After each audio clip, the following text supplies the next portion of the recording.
Hey everybody, Jesus loves you. My name's Cody, and you are watching the Monday episode of that Christian news show thing that I do.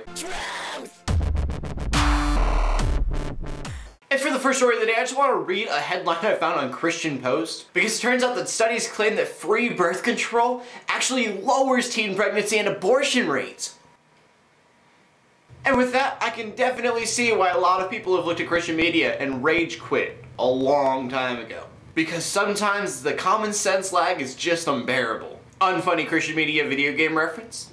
Done. And in what I find to be hilarious news, the Christian Orthodox Church in Russia is telling Apple that their logo is offensive. Now everybody knows what this Apple logo is. It's just that Apple has been bitten out of them and using it for 35 years with different kinds of variations to it. And according to the Orthodox Church in Russia, the reason that the apple is offensive is because of Adam and Eve eating the forbidden fruit. A lot of people say that forbidden fruit was an apple. Don't know why. And when I read this, I think that it's hilariously ridiculous, and I don't think that anything could come out of it. But not only are they telling Apple that they need to get rid of their logo, but they actually need to replace their logo with a cross. Now, as a Christian, I do think this is funny, but there's going to be a lot of people that don't think it's funny because there's a good chance that the government might actually make this lawsuit happen.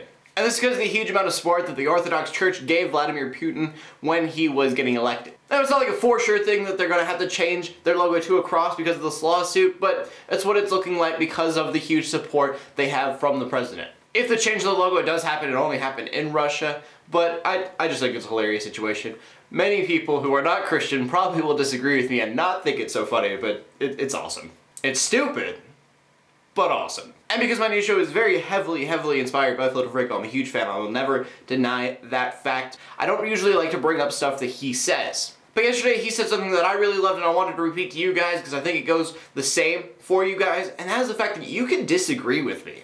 Those disagreements are what bring up conversation, and that's what I love about YouTube. And this goes for Christians and atheists alike. There's not all Christians that are going to believe the same as I do. And as for the atheists that come onto my show and comment on it, I love you guys. There are a few of you, and you probably bring the most conversation to the table than anyone else out there. Yeah, I just want to say, if you guys are Christian, you're atheist, or you're some other religion that just doesn't agree with mine, you're all awesome, and I love the conversations that you bring to the comment section. So yeah, that's all. Yeah, I've got all mushy about it. I was just saying thank you.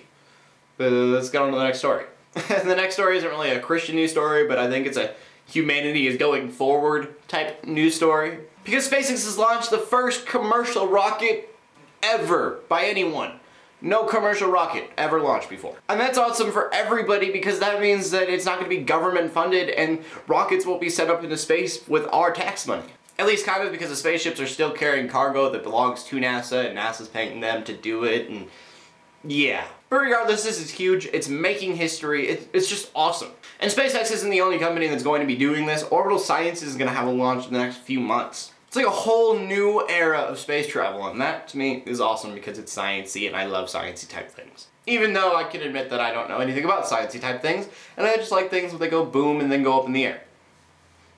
Yeah.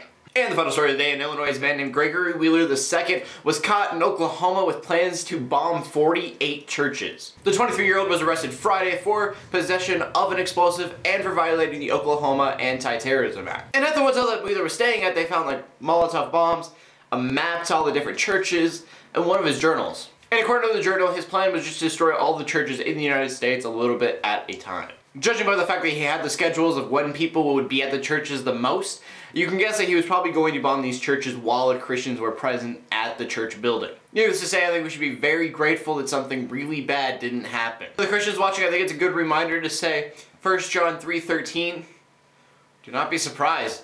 The world hates you. And with hate, we're going to get violence and we're going to get people who are plotting violent acts. So all I'm saying is stay safe, keep an eye out. Nobody wants to get hurt. And since I'm leaving on a terrible, dreadful note, the question of the day is, if you could go into space, would you? As always, I want to know what you guys think, so leave a comment in the comment section below with an answer. You leave a video response to that if you want to.